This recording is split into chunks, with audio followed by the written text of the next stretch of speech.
चंद्रयान 3 के लैंडर विक्रम और रोवर प्रज्ञान को लेकर इसरो ने नया अपडेट दिया है। मिशन चंद्रयान 3 को लेकर इसरो ने अपने लेटेस्ट पोस्ट में बताया है कि लैंडर विक्रम और रोवर प्रज्ञान से संपर्क करने की कोशिश की गई है, मगर अब तक इसमें इसरो को कोई खास सफलता हाथ नहीं लगी है। चंद्रयान 3 के विक्रम और प्रज्ञान दोनों जगने की अवस्था में हैं या नहीं, इसका पता लगाने के लिए संपर्क करने की कोशिश की गई थी। अगर नहीं चालू हुए लैंडर और रोवर, तो लैंडर और रोवर को स्लीप मोड में डालते समय इसरो ने कहा था कि अगर ये दोनों नहीं जागे तो ये भारत के चंद्र राजदूत के रूप में हमेशा के लिए वहीं रहेंगे। 22 सितंबर को जब चांद पर सूर्योदय होना था तो इसरो ने रोवर और लैंडर के साथ संपर्क स्थापित करने की कोशिश की, लेकिन सफलता नहीं मिली। हालांकि चीन के मून लैंडर चांगी चोर और रोवर युतु-2 का उदाहरण देते हुए विशेषज्ञ उम्मीद कर रहे हैं कि रोवर और लैंडर चांद पर सुबह होते ही जाग सकते हैं। चीन के लैंडर और रोवर ने 2019 में अपनी पहली चांद की रात झेलने के बाद फिर से काम करना शुरू कर दिया था। चंद्रयान 3 ने 14 दिन चांद पर क्या किया? बीते 23 अगस्त को चंद्रमा पर उतरने के बाद लैंडर और रोवर और पेलोड ने एक के बाद एक प्रयोग किए ताकि उन्हें 14 पृथ्वी दिन एक चंद्र दिवस के भीतर पूरा किया जा सके। चंद्रमा पर एक दिन पृथ्वी के 14 दिन के बराबर होता है। लैंडर और रोवर का कुल वजन 752 किलोग्राम है और इन्हें वहां के परिवेश का अध्ययन करने के लिए एक चंद्र दिन की अवधि लगभग 14 पृथ्वी दिवस तक संचालित करने के लिए तैयार किया गया था। इसरो को उम्मीद है कि ऐसे में जब चंद्रमा पर फिर से सूर्योदय हो गया है तो उन्हें फिर सक्रिय किया जा सकेगा ताकि वे वहां प्रयोग तथा अध्ययन जारी रख सकें।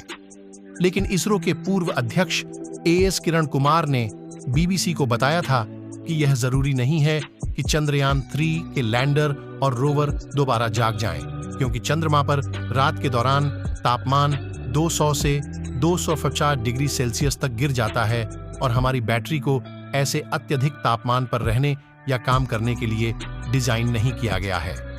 इतना ही नहीं, इसरो के पूर्व वैज्ञानिक तपन मिश्रा ने समाचार एजेंसी ANI को बताया कि विक्रम लैंडर और प्रज्ञान रोवर को मूल रूप से केवल 14 दिनों तक काम करने के लिए ही डिजाइन किया गया था।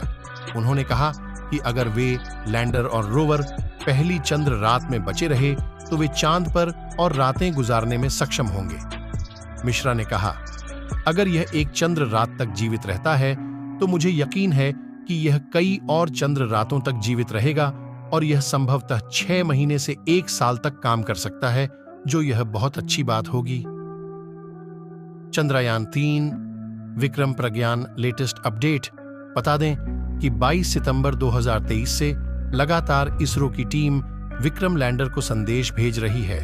अगले कुछ दिनों तक और संदेश भेजते रहेंगे जब तक फिर से वहां सूरज अस्त नहीं होता, रात फिर से नहीं आती। लेकिन अब ऐसा लग रहा है कि चंद्रयान 3 मिशन का सफलतापूर्वक अंत हो चुका है। भारत ने दुनिया को जो दिखाना था वो दिखा दिया। बता दें कि चंद्रयान 3 के लैंडर विक्रम और प्रज्ञान रोवर ने चांद पर पूरा एक दिन बिताया। इस दौरान विक्रम और प्रज्ञान के साथ गए पेलोड ने इसरो तक चांद की सतह के बारे में कई जानकारियां भेजी। ISRO वैज्ञानिकों के मुताबिक चंद्रयान 3 मिशन का उद्देश्य पूरा हो चुका है। अब कोशिश ये है कि विक्रम और प्रज्ञान को एक बार फिर जगाकर अतिरिक्त जानकारियां जुटाई जाएं, जिससे आने वाले चंद्र मिशनों में लाभ मिले। हालांकि अभी ये कोशिश सफल होते नहीं दिख रही है। बता दें कि 23 अगस्त को इसरो ने अपने तीसरे मून मिशन चंद्रयान 3 को चांद के दक्षिणी ध्रुव पर सफलतापूर्वक लैंड करवाकर इतिहास रच दिया था। चांद पर पहुंचने वाला भारत दुनिया का चौथा देश बन गया, जबकि चांद के दक्षिणी ध्रुव पर पहली बार कोई देश पहुंचा। इसके बाद अगले 14 दिनों तक विक्रम लैंडर और प्रज्ञान रोवर ने अपना काम किया और चांद से जुड़ी कई अहम जानकारियों को इकट्ठा करके इसरो के कमांड सेंटर तक भेजा। इसमें चांद के तापमान, सल्फर आदि से जुड़ी कई जरूरी जानकारियां थीं। वहीं जब इस महीने की शुरुआत में चांद पर रात हो गई तो विक्रम और प्रज्ञान को स्लीप मोड में डाल दिया गया। लेकिन 14 दिनों बाद चांद के दक्षिणी ध्रुव पर फिर से रोशनी आने लगी।